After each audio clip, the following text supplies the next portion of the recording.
La Bible ne donne aucune indication sur le fait que Jésus ait parlé en langue. Nombreux sont ceux qui aujourd'hui considèrent les langues telles que mentionnées dans le Nouveau Testament comme une sorte de forme de langage inintelligible et surnaturelle. Bibliquement, le don du parler en langue se produit lorsque quelqu'un parle une langue qu'il ne connaît pas afin d'édifier quelqu'un qui la parle. 1 Corinthiens 14:6.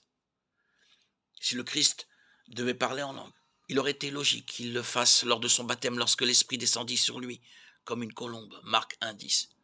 Nous savons que quelques instants après le baptême de Jésus, le Père a parlé du ciel en des termes que tous pouvaient comprendre. Mais nous n'avons aucune trace de Jésus parlant en langue à cette occasion ou à une autre.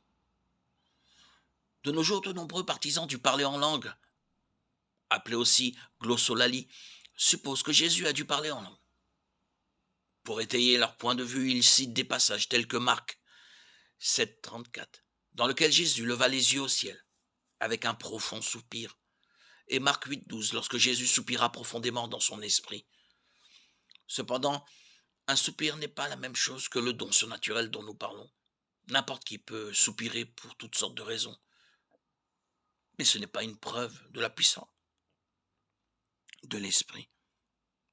Nous avons des traces de Jésus parlant en araméen, la langue la plus couramment parlée en Israël à cette époque.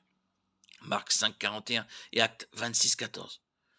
Il est fort probable qu'il connaissait également l'hébreu et le grec puisque ces deux langues étaient également utilisées. Mais la Bible ne précise pas si Jésus a parlé dans une autre langue grâce à une puissance surnaturelle.